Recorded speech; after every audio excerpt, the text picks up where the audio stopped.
Good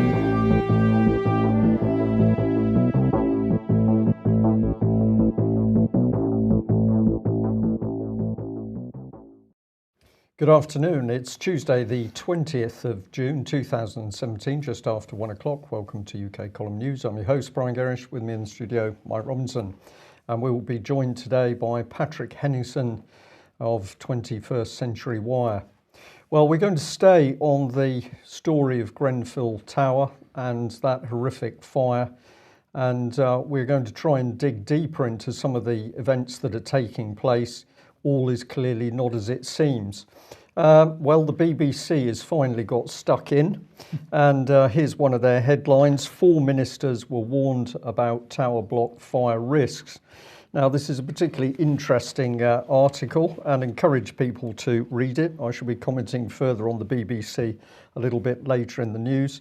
But they're pointing out that back in March 2014, the parliamentary group responsible for fire risks was warning the government and in fact warned 4 government ministers.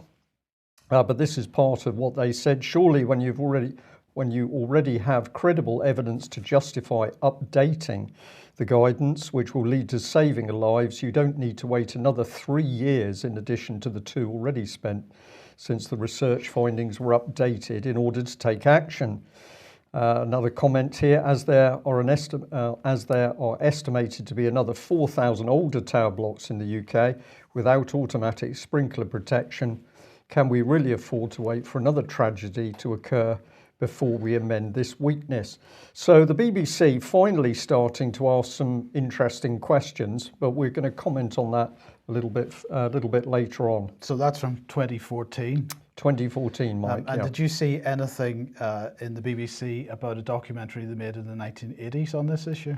They didn't seem to mention that I came across, Mike. Well, let's look at a short clip then.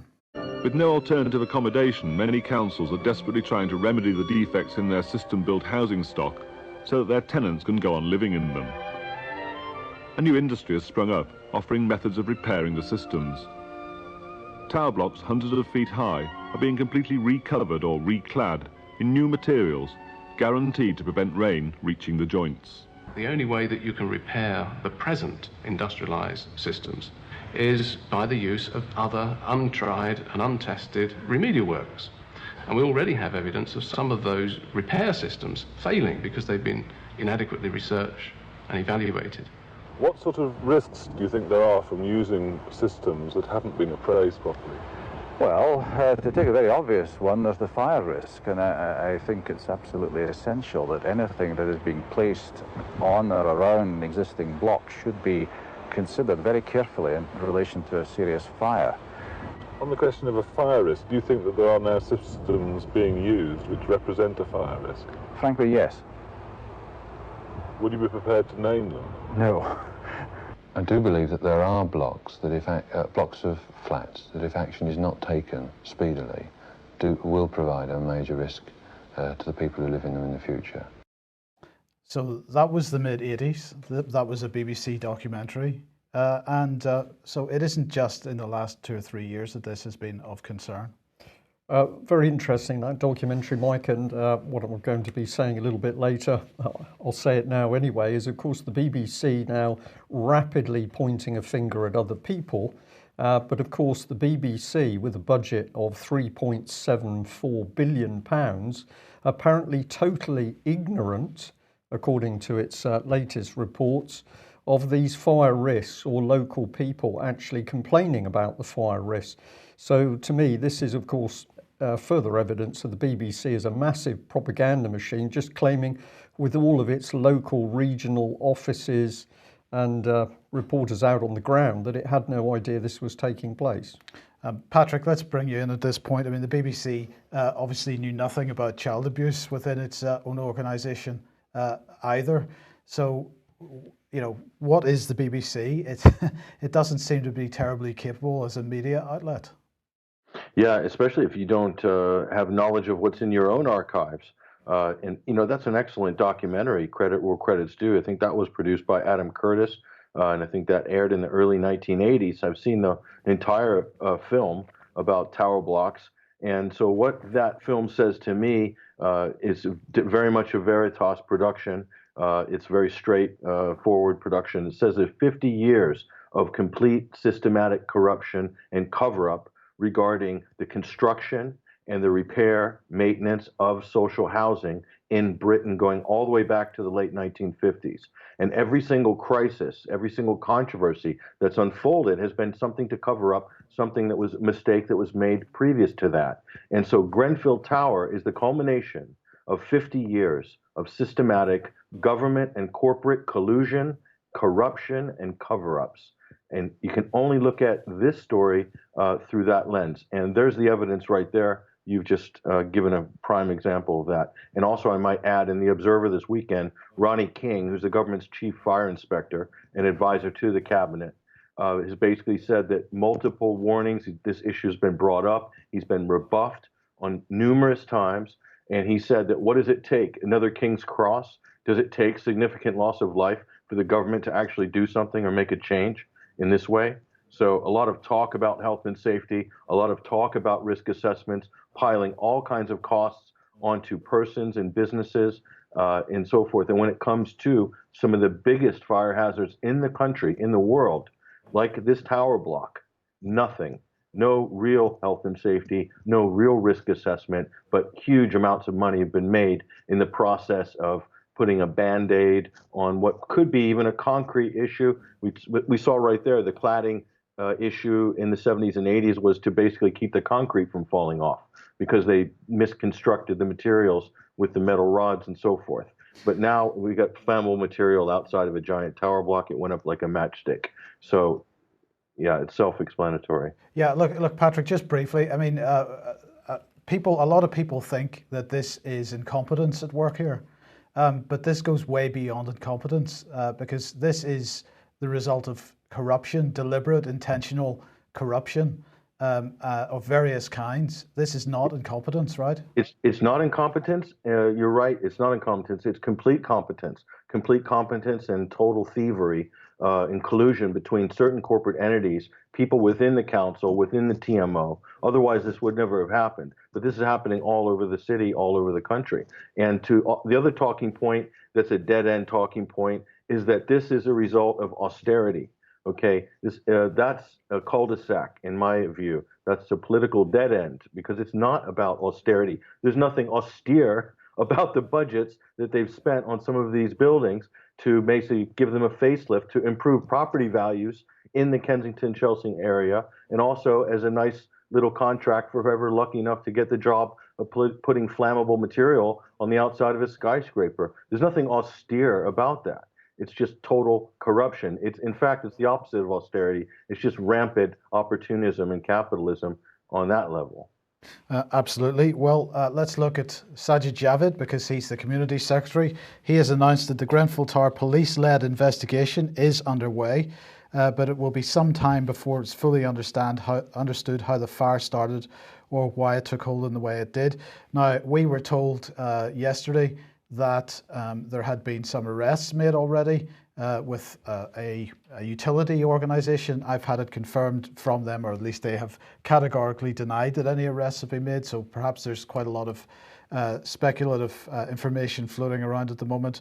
Sajid Javid said that in the meantime there's significant anxiety amongst residents about whether their own blocks are safe. While the exact reasons for the speed of the spread of the fire are yet to be determined, we have concluded that there are additional tests that can be undertaken with regard to the cladding and so on. He said we have asked local authorities and all providers of social housing to identify whether any buildings in their area contain cladding made of aluminium composite material by the end of today. That was yesterday that he put this out. So he said they're putting into place a rigorous government-funded testing process for any aluminium composite material cladding identified. I think David Scott pointed out last week that the testing processes which already have taken place, Brian, were woefully inadequate. What is it? He doesn't say anything here that would suggest to me that he's going to demonstrate better testing techniques. And he said that it's clear that a considerable amount of work has already been undertaken. Councils are working closely with fire and rescue services to ensure the appropriate safety and response measures are in place, and talking to their tenants to hear their concerns. And he says any landlord who's concerned can contact the department for advice. Well, there you go. That's pretty inadequate. Patrick, that's a pretty inadequate response there. But very typical because, of course, the government's now got the job to make it look as though they're going to take action. But just like child abuse, you can't take sufficient action to really get to the root of the problem, because that would start to reveal the inadequacies and the failures and the criminality within the government. Because the BBC, to be fair to the BBC, BBC quite rightly pointing a finger and saying 4 ministers, and this is across all 3 parties, 4 ministers informed of these fire risks, and they did nothing. So the first people in my book to be brought forward would be the MPs themselves. I think we're going to watch a massive cover-up, which will be on a par with the child abuse inquiry. Well, let's talk about that in a second. Theresa May then says that she chaired the 3rd meeting of the Grenfell Tower Recovery Task Force yesterday in the afternoon, and she apparently received updates on support for those affected, including on housing, access to payments from the discretionary fund, healthcare, and coordination on the ground.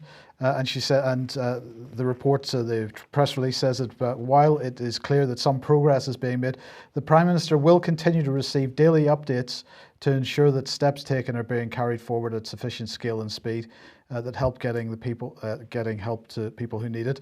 So there doesn't seem to be too much action from her point of view. She's receiving updates on how things are going on the ground, but she doesn't seem to be taking a terribly proactive approach. But somewhere where she did take an absolutely proactive approach was on the issue of an inquest and not an inquiry.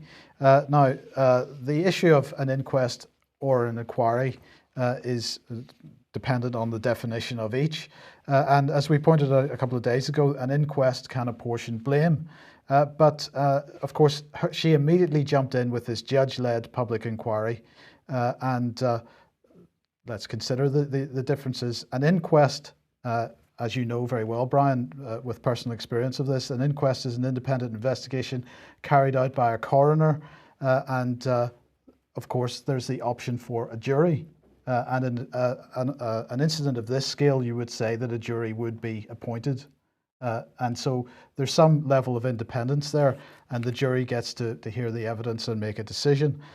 In a public inquiry, although it can apportion blame and an inquest cannot apportion blame, the terms of reference of a public inquiry are set by the government.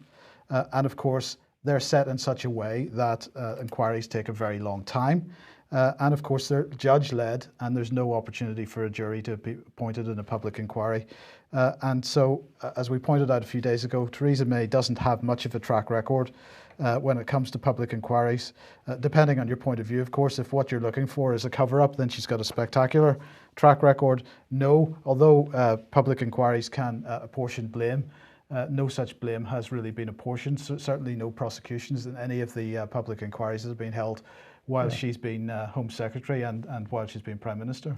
Well, the common line is that, we recognise that we recognise the Royal Borough of Kensington and Chelsea made some mistakes. They could have done things better. We've looked at our procedures. We've now updated our procedures. That's all been put in place. We're sure this will never happen again. Let's all move on. That's where the government is heading. That's where they'd like to go. Well, what I'd like to see at this point is mass demands from around the country for a jury-led inquiry. And I'll just make the point, of course, that although it hasn't been used from the First World War, we should remember that there is the option still within British law for a grand jury. And that, I think, would probably be the best of the 3 options if the lawyers and the people involved in this would be could be encouraged to demand such an event. But let's move on to this. This is from the World Economic Forum. It's written by 4 alumni from a US university. Cities, not nation states, will determine our future survival, and here's why. And what they say is nation states are looking increasingly outdated and even dangerous. Some of them are outright belligerent, and threatening catastrophic war. While some nation states are exhibiting neo-imperial tendencies, most are waning in power and influence. The 369-year experiment in nation building is coming unstuck, with most nation states failing to deal with major global challenges of our era, including climate change, forced migration, terrorism, pandemics, and more. And so it goes on. And of course, what they don't recognize is that it is the city, it is governance at the city level, at the local authority level, and at the city level, which is causing events such as Grenfell Towers. So any demand or any claim that city-states are going to determine our future survival, Patrick, this is nuts.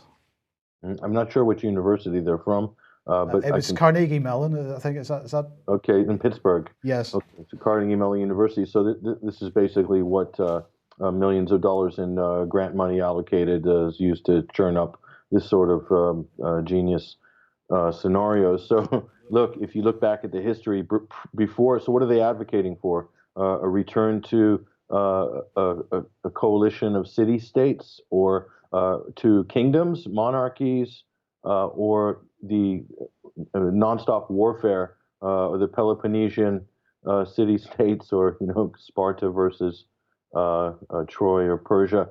I mean, what are they advocating for here? They're saying the nation-state has failed, but they're not saying exactly what's going to replace it. And if this city-state parliament of mayors, which they're advocating for, is actually going to be better than the previous model. But you're correct in identifying that the huge source of corruption is at the local level. That's absolutely right. And Brian, this is, we have to keep in mind that it is the city infrastructure, the local infrastructure, the common purpose infrastructure, which has caused this event to happen in Grenfell. Absolutely true, Mike, because the moment we have seen this New Deal for Communities plan come in, what it has done is given local authorities more and more power and the ability to simply dismiss any concerns from local people. And once they got the common purpose agenda in as well, we saw people in local authorities assume this all-powerful future leader status, where the arrogance was simply unbelievable. So how do you, if you're looking into the future, how do you see cities run by this type of ideology? Well, some people have said it's Blade Runner type city. We are going to see cities with draconian power. If you dare to criticise the local authority running that city, if you criticise the mayor and his private army of officials, you are going to be harassed, threatened, bullied, or possibly picked up on psychiatric charges, if you like. So this is very serious stuff. And if people think the infrastructure isn't in place to do these sorts of things, it absolutely is. Well, let's come back onto a very basic question. How many people have died in this fire? Now 79 at the moment still appears to be the latest total. There's some references to this may increase, but the key factor is that local people are saying this cannot be true because hundreds of people were in the building. And if you do the basic statistics, as we did on the UK column yesterday, then we are looking for somewhere between 300 and 500 people. Yesterday I was able to have an audio interview with a lady, lives in the local area, watched the tower block burn. The next day she was talking to local people, and she was saying that the reports were that this building was stuffed full of people. There were people there not on the official register because probably they were illegal immigrants in the first place. There were many Muslims, and there were certainly many Muslims in that building after midnight because the fasting had stopped, and that was the time when those Muslim families would have been coming together to eat. And so we at the moment are being told a complete pack of lies. I tweeted out the question, Grenfell Tower, the key question: how many people were in the building at the time of the fire, and why do the authorities and media not ask? So this is the elephant in the room. I believe that this is part of trying already to manage the scale of this disaster. And the narrative being managed perhaps by some of the contractors. So this was the contractor that put the cladding on the wall of the tower. This was the page last week. This is the page today. And so already we're starting to see. And one of the questions that I'm asking, because Sajid Javid is saying, oh, the police inquiry has begun. The police inquiry should have begun on the day of the disaster, and the first thing that they should have done was to seize the email servers of everybody concerned, Royal the local Borough council, of Kensington and Chelsea, absolutely. and the TMO and the contractors, every single contractor that was involved in this, because I guarantee that a week has gone past almost, and I guarantee that a lot of cleanup has been done already on those emails. Yeah. Well, let's come. Sorry. Yeah, sorry, Patrick. Yeah. Let's interject on this issue of how many survivors there are, and also this is absolutely connected to a public inquiry, because it's going to be very difficult, and we discussed this on Sunday on the radio show, but this is going to be very difficult when you have people rehoused, and we already know that people have been moved already outside of the borough of Kensington, Chelsea, despite any sort of promises that were made to keep people in the borough. So it's going to be difficult to who do we speak to? Who do you speak to? Who's in charge of identifying? They can't even name who the survivors are now, and they can't even give an accurate death toll now. It's been a week almost. So my question is: have we lost information here, or is this purposely being diffused? It's going to be difficult, and plus, from the residents that we've spoken to, it seems that the council and the TMO are running a regime where people are under a regime of fear and intimidation. And so this is going to keep people from wanting to come forward for various reasons. They might lose their benefits, they might lose their council flat, for instance, they might lose their place in the borough, for instance, the place they love, the place where their family and their friends are. These are very real fears that are probably going through people's heads right now. And also, I'm going to add that the government's offer of aid to the survivors, exactly how many survivors are going to get the £5,000 in their account and the $5,000 in cash, which they can pick up from the post office? Do we know exactly how many of these survivors there are? Shouldn't these figures be available? So if the government's budgeting for it, isn't that based on some sort of verifiable number? And so is the state not capable of calculating how many have died, how many have survived? Forget about identifying them individually. They don't do that on plane crashes. When there's a plane crash, they look at how many people were inside the plane, roughly, give or take one or two. They come up and they announce the number. And then they go through the process of identification. So why is that not being done here in this scenario? And that is absolutely tied to this the financial relief packages and also the potential inquiry. And I might say also that to offer somebody £5,000, £5,500 after what has just gone on there, they'll be able to buy a new television set and a bed, and maybe pay their council tax for the next 12 months. It's a joke. Right. Well, just to put a figure on that, Theresa May announced this morning that £200,000 of that £5 million grant has been distributed so far. So, assuming that they're operating anyway swiftly, you can calculate how many households have received their £5,500 to date, and it doesn't seem very many to me, Patrick. Okay. All right, I'll just add, because we've got a couple of people asking some questions, I'll just say that tomorrow we will have part of that audio interview with the local person talking about comments from local people about how many people were in the block of flats, and what they are saying is not that this building was half empty, the exact opposite. They're saying this building was full of people, and many of the flats were crammed full of people because there were people there who probably weren't on the official books in UK. But we will have part of that audio report for you to listen to tomorrow, and it's pretty harrowing. And let's just come on to some basics. We've already mentioned that, of course, there was an application made for demolition regarding Grenfell Tower. Now, we don't know whether this was partial demolition of part of the structure or it was full demolition, but interestingly enough, we're going back to May 2014, just at the time all those fire concerns were coming up. Very interesting.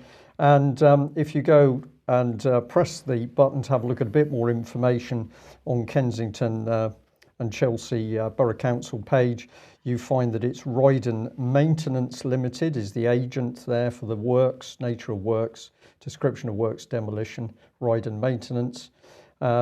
And thank you. I picked this up from this particular video, Grenfell Towers RBK demolition application. You might like to go and look at the video clip. I went to the source, and what the video author said is correct. So here it is on screen. And if we have a look at the Roydon page, there's a big apology. And we've got Robert Bonds, the CEO of Roydon Group, saying that he's personally shocked and devastated by what has happened. So at least there's an acknowledgement of the disaster on the page, but very interesting that an application for demolition should have been made, and then we have a serious fire. Well, back to the BBC. So this was the headline again, that the All-Parliamentary Fire and Safety and Rescue Group warned the government it could not afford to wait for another tragedy like the Lakanal fire in London. And this is the meat of it. It says, so basically, it said, as a consequence, the group wishes to point out to you that should a major fire tragedy with loss of life occur between now and 2007, for example, in a residential care facility or a purpose-built block of flats, where the matters which had been raised here were found to be contributory to the outcome, then the group will be bound to bring this to others' attention. So there's the parliamentary group itself warning and warning. Now, the warnings went to 4 ministers, but the man I picked up on here, one went to the then Communities and Local Government Secretary, Eric Pickles, who received a letter about fire regulations from the parliamentary group in February 2014. And of course, he did nothing. But let us remember that Eric Pickles was interested in something completely different. He said that he was going to shake up the balance of power in this country. He said he was going to change the nature of the Constitution. He said, be in no doubt about our commitment to localism. I know I look like an unlikely revolutionary, but the revolution starts here. So Eric Pickles wasn't interested in fire safety because he was too busy fomenting revolution in the local communities. And I just want to stress this again. These people have been telling us how dangerous they are and what their true agenda is. This man, not interested in the lives of people in local communities, he was too busy fomenting revolution, his words. And of course, we had these two gentlemen. Nicholas Bowles MP said that the Tories were going to unleash chaotic effects. And in their vocabulary, chaos was a good thing. That's a pretty remarkable statement for the government. And Danny Kruger here, the Conservatives plan to introduce a period of creative destruction in the public services. So how does chaos and creative destruction save lives from fire? Well, of course it doesn't. And these two men, who were both censured for what they said, unwittingly warned us that the political agenda in the UK was to foment chaos and destruction. And of course, when you achieve that state, people are going to die. They're going to die in fires, Mike, or the NHS, or violence, or something else. So, Patrick, for me, it is so clear that we've got a government that is interested in its own political agenda, transforming the country into something they want, not what we want. And they're prepared to put lives at risk in the process.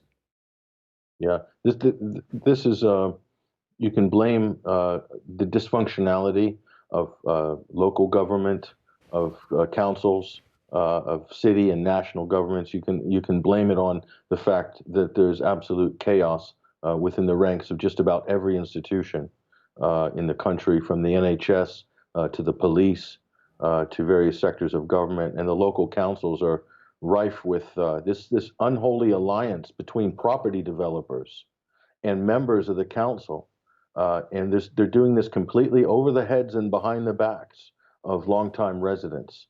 And it seems to me like a lot of money is being made by this relationship between the councils, wealthy landlords renting out their properties at well above market rates to the councils to provide what they call short-term or emergency housing, which turns out to be long-term housing. And they have been lining their pockets really for the last 2 decades, gradually with this policy.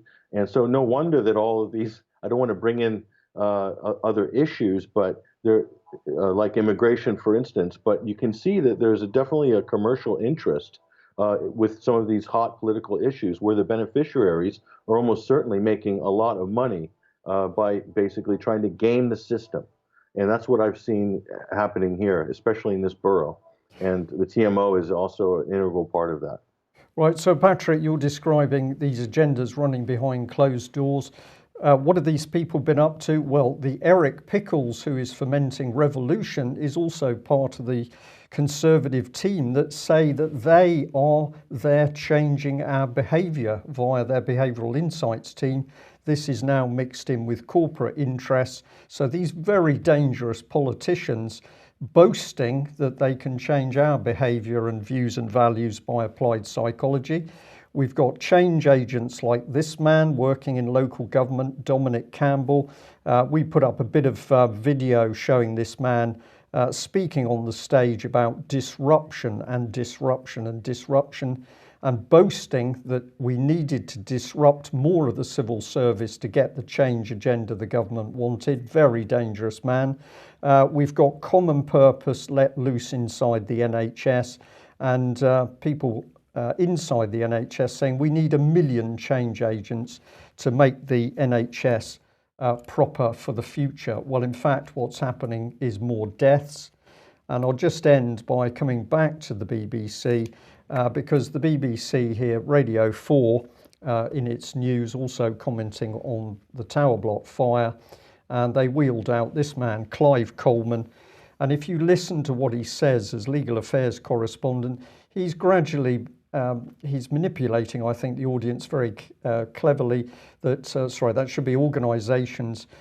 He's saying that basically it's all too difficult. You can't really prosecute anybody because it's so difficult. He explains the offence of corporate manslaughter, but that's very difficult. These big organisations have got lots of layers of policy and people. They've got training on safety, so it's very hard to get at the top people. On he goes. More likely that prosecutions will be under health and safety laws. Although these laws can provide fines and imprisonment, the public's not impressed when they hear health and safety. I think what he's up to is this is starting to manage public expectations. And of course, he doesn't mention the people with the overall responsibility for this fire, which is the Royal Borough of Kensington and Chelsea and the Tenants Management Organisation. Well, the locals have put out a public, an open letter. This is not quite a finished draft, but they've asked it to be distributed anyway. It says it's a list of demands from residents, and the demands are these. All Grenfell residents should be given immediate housing, which cannot be taken away from them within the Borough of Kensington. That senior TMO officials must face an independent inquiry. That all tower blocks are re-evaluated for safety risks.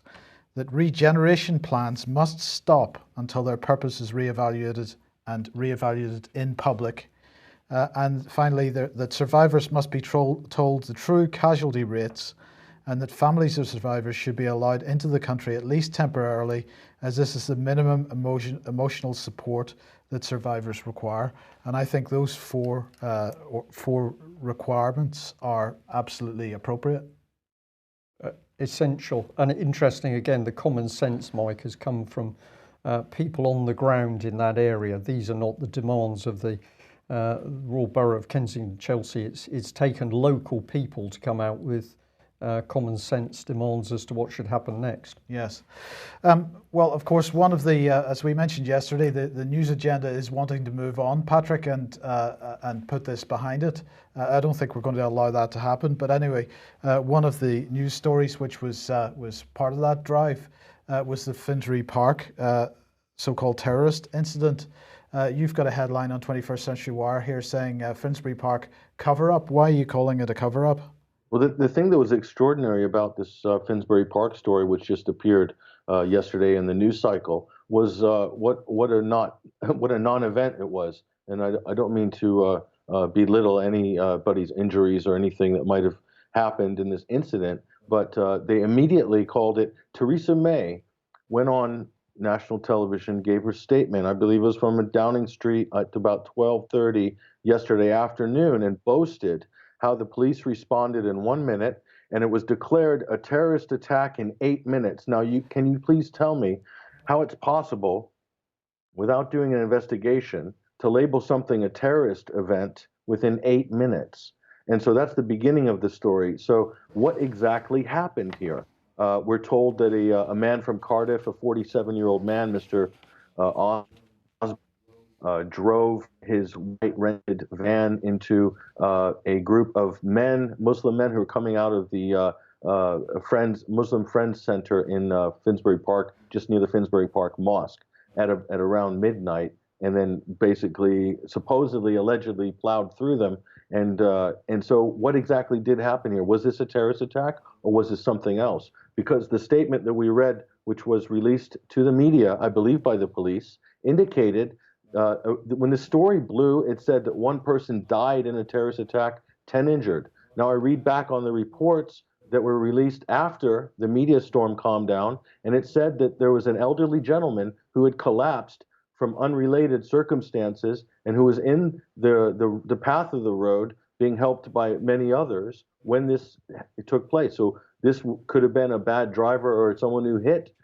Maybe he was a racist or anti-Muslim, Islamophobic gentleman in the car, and that could be, yeah. But was it a premeditated terrorist attack? That's not clear, because clearly the elderly gentleman in question did not sustain his injuries because of the van. That's actually a big part of this story, which was completely glossed over by the media. Add to this 3 separate eyewitnesses that we have on camera. We have the videos up at 21st Century Wire, are saying that there's a 4th witness too, but that's been erased from the web, but saying that there were 3 men in the van, and one came out to fight the crowd, was then subdued. 2 did a runner. So there are 3 men in the van. So where did this talking point come from? Should this be pursued and investigated further? If there are 2 fugitives of a terrorist event on the loose or at large currently, that's kind of a big story. So, this was said on camera on 3 different networks, by the way, 3 different people. So it wasn't an isolated comment. So I think there's definitely worth looking into, but we were just highlighting that fact because this was not debated or discussed in the media at all. But this was a very convenient way to bury the Grenfell Tower tragedy with what it looked to be like. I'm not sure this was a terrorist event. And I don't mean to belittle anybody who's been involved or minimize any of their injuries or anything like that. But let's look at this for what it is before we jump to the conclusion and make it into a national terrorism media story. So that's my question. Yeah. Okay. Right. Look, Pat, we've only got 7 minutes left, so let's move to the Middle East here quickly.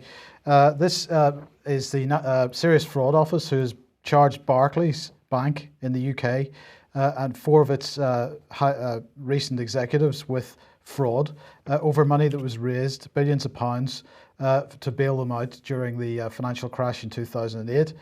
So they've leveled charges against Barclays and against John Varley, their former chief executive, and 3 of his colleagues, Roger Jenkins, Thomas Calaris, and Richard Both. And this is to do with £11.8 billion of emergency fundraising, which they got a large proportion of that from Qatar, from private interests in Qatar. And what's interesting me here, Patrick, is the timing of this, because of course, well, Theresa May was speaking to the Emir of Kuwait last night, saying that she welcomed the leading role that Kuwait is playing in mediating between Gulf states to find a solution to the ongoing isolation of Qatar in the region.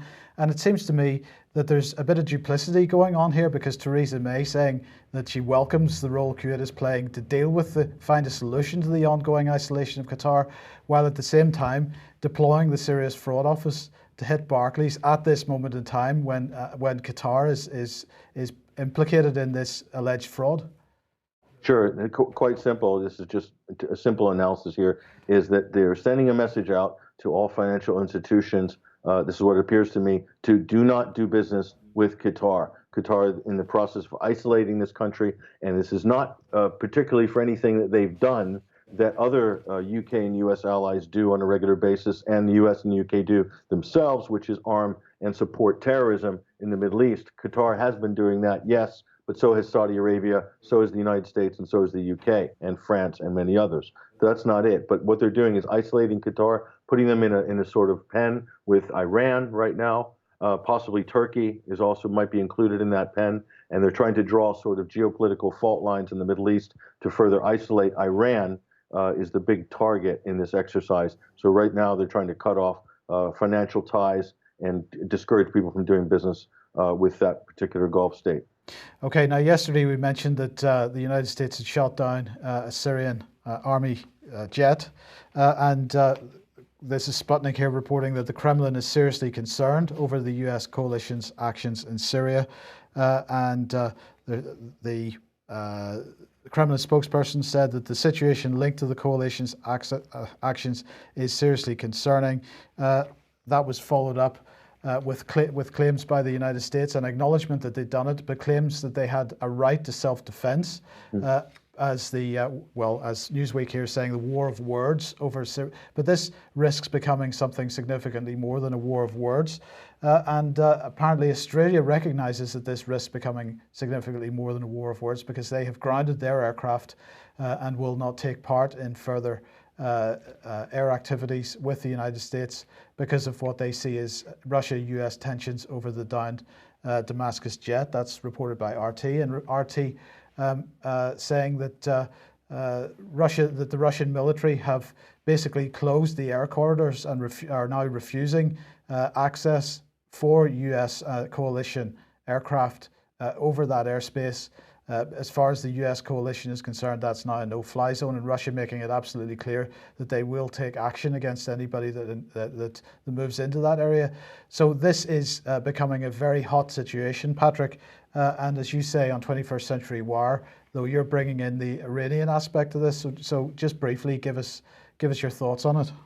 Yeah, sure. The Russia basically declaring an end to deconfliction cooperation with the United States. In other words, the Syria and the U.S. have tolerated the United States' presence in Syria, supposedly in the fight against ISIS, because everybody knows, we all know that if one U.S. jet goes down or one U.S. serviceman happens to die as a result of a Syrian army or a Russian military asset, then that's going to create a sort of a wider war. The U.S. media machine will then kick into gear.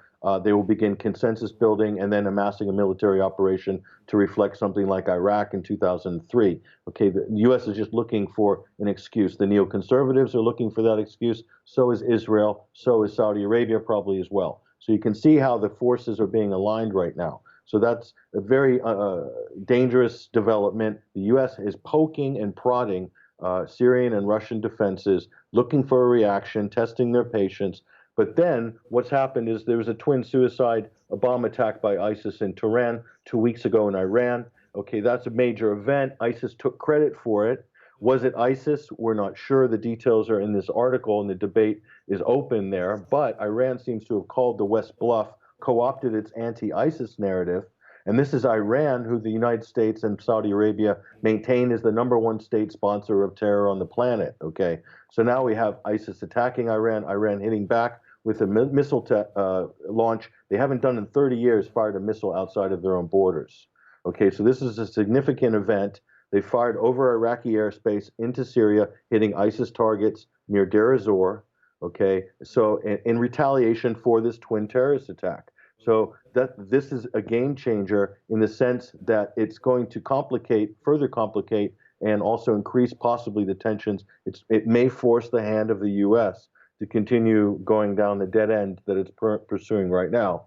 And that's very worrying. Okay, so tensions are increased. What my worry is that regardless of the strategic upper hand that one country might feel that it has by acting and calling bluffs, that might be true. But if an all-out war breaks out, it's not going to matter at the end of the day. They'll just turn that part of Syria into an ash heap, and maybe every other major city in the area. So it's a huge risk, and not just on the part of Iran, but on the part of the U.S., who I think is provoking the aggression and the tension in the region right now is the United States and its allies, including the UK, including France, everyone else who has troops inside of Syria against international law. They are provoking a wider war. And that's what we're looking at right now.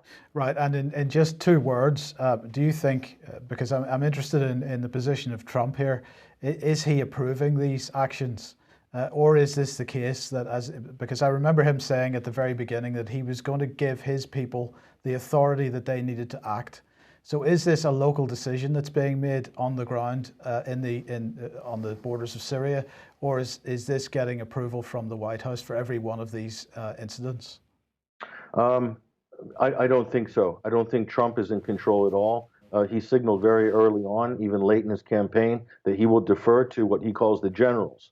And so his envoy is General James Mattis, Defense Secretary. That's his liaison to the Pentagon, basically. And I can tell you the Pentagon is 100% in control, and they go to Donald Trump to rubber stamp decisions. But so these decisions are probably being taken completely independently of the executive of the United States. I think Donald Trump is, although he puts on a strong show, in real terms, he might be one of the weakest presidents in U.S. history, because he did the thing that you should never do as a leader. He signaled early, even before he was sworn into office, that he trusts the military and the generals to make all his decisions for him. Okay. Now, whether you take that counsel or not, that's up to you as a leader, but you never go to the people and say that you will not, the buck does not stop with you. That's a huge mistake that Donald Trump made. And I think that's because generally he's in over his head, basically. He's not a swamp dweller. He's not equipped to survive in the swamp. And he made a huge, huge mistake early on in his presidency by giving so much power to the Pentagon, who are really a bunch of agents of a giant military industrial complex that just sees long-term war and intensity conflicts as the way forward in order to manage a military economy. Yeah, okay, thank you. All right, Patrick, thank you very much for that. We just end on this one slide. Of course, if we look at Westminster, the problem is cross-party, the lib-lab-con. All 3 of the major parties lie about Syria. They lie about the NHS. They lie about fire safety. We feel they're not fit for purpose and they need to be replaced. And of course, the political parties themselves, the evidence that they're totally corrupt is overwhelming. They need to be outlawed. So we're coming on to constitutional issues as to how we deal with these terrible events taking place not only in UK but worldwide.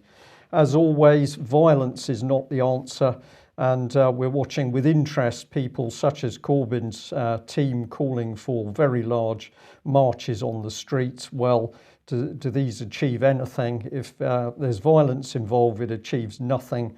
We need a great many good people to be standing up and challenging the individual members of Parliament. They are the people responsible. They should be held to account as individuals. That's it for today. We'll be back tomorrow at 1 o'clock. And of course, we will have that audio interview with regard to Grenfell Tower block fire. Thanks for joining us. Bye-bye.